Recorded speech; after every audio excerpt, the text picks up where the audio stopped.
Here's the 1971 J.W. Davis amplifier. I've replaced all the electrolytic and paper capacitors in it. Now I'm ready to do a bias voltage test. This uses a fixed bias supply for the 6L6GC tubes. Put in a new diode and filter capacitor.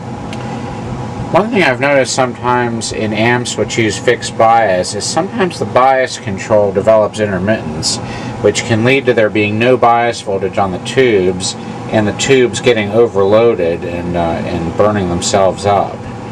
So now I'm going to turn this over and I'm going to vary the bias control. First thing I'm going to do is to make a note of what the bias value is without having adjusted the control. So let me plug it in here. And check 6L6GC filaments. Only one of them is lighting. I think this one just bit the dust here. Somehow it lost its vacuum. This one may still be okay. I'm going to measure the bias voltage here at the, well, we'll measure it at the, first we'll measure it at the diode. And it's about negative 26 volts. Let's also, we want to measure it at the tubes. So I think that these resistors here deliver voltage to the tubes. Negative 25.5, negative 25.6. Sometimes you'll see either individual bias controls or a bias balance adjustment so that you can even out the current draw on different, if the tubes are slightly different in transconductance. I'm going to turn it over so I can adjust that bias control. We'll see, make sure that the bias value stays about the same. Looks like it was, let's just verify what it is again here at the diode. About negative 26 volts. Now I've got the amp turned over and the alligator clip leads hooked up to the meter. I made a little mark on the bias control where it was originally. That's at about that negative 26 volt range. I'm going to vary the bias control and see how the voltage changes. And it seems to constantly provide voltage.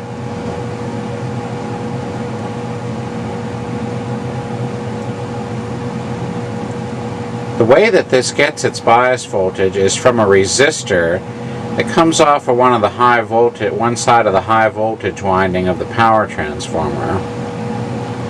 So there's really a lot of voltage available, and in fact there will be the entire 300 or so or 400 volts if one of the resistors happen to fail. So hopefully that never will happen. I may want to eventually go to an independent transformer for supplying the bias, but it seems like this probably is going to hold okay. Now, so we'll set it at about negative 27 volts. It was about negative 26. We'll give it just a touch more.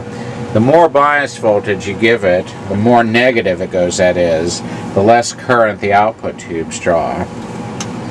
And this one looks like it may be okay. This one has got a vacuum leak in it, so we'll need to put in another new 6L6GC. Then we'll be ready to put the 5U4 in. I've removed the 5U4 so there's no high voltage going into the amp, just the bias voltage right now. Now we're going to do a current check on the 6L6GC tubes. Went ahead and put in two brand new tubes, or well, they're not brand new, but like new condition. And that other tube was lighting up, but since there was something weird going on with this amp, I wanted to just go ahead and get two new tubes so they'd be pretty matched as far as the current draw. To measure current, I broke the cathode to ground connection on both the 6L6 tubes, and the way it was set up was that each tube on pin 8 had a wire that went right to the chassis. I connected both of those together and then hooked them up to the ammeter. We've got the digital multimeter on the amper set up, and the ammeter goes between the tube cathodes and ground, so the current ends up flowing through it. I did Ohm's law, or I guess this isn't exactly Ohm's law, but I did the calculations based on a reading I got before. 388 plate volts times 0.05 amps of current draw equals 19.4 watts. 6L6GC tubes are rated for 30 watts maximum. So I'm going to try and adjust that bias voltage to give me a current that is not exceedingly high. So I've got it now plugged in, letting it warm up. And once it starts to draw current, we'll get a reading here. And this reading will be for both tubes because both are connected together. So here's the value which gives 0.05 amps per tube. Actually, it would be a little bit higher now. I'm going to adjust the bias here, and as I adjust it for higher negative voltage, you'll notice the current starts to go down. I'm going to adjust it for 0.08. So that would be 0.04 per 6L6 tube, which would be less than this. I'd have to figure it out. But I think that's within the range of 6L6 acceptable plate dissipation at idle.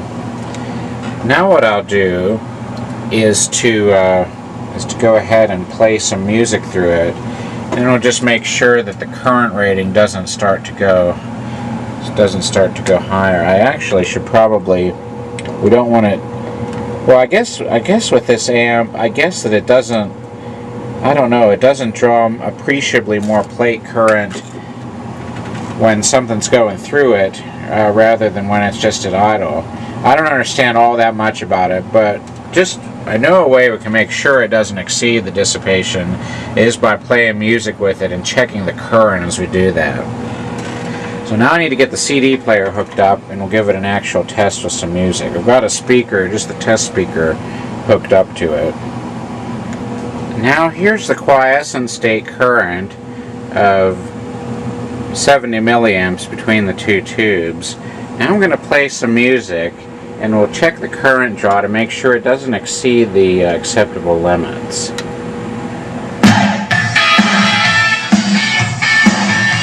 You'll notice that when I turn the volume up, it does start to draw a little more current.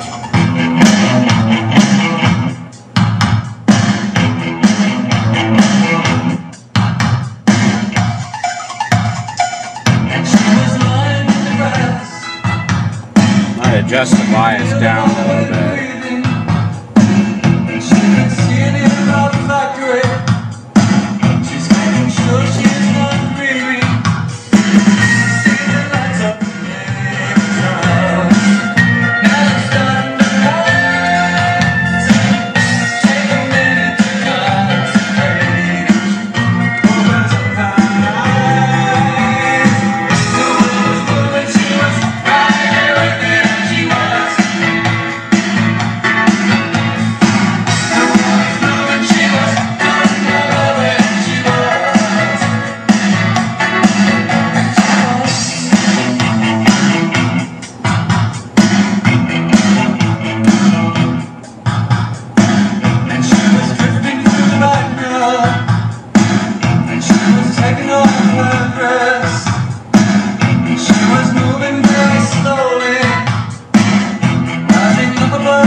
Okay, that's pretty good. And now I'll go ahead and turn it over and we can see the controls on it. I'll solder the leads on the tubes back to the way they should be. So that seems like it was a good amount of current being drawn, not too much. I adjusted it kind of up and down as the music was playing to see if it made any change in the sound, and it really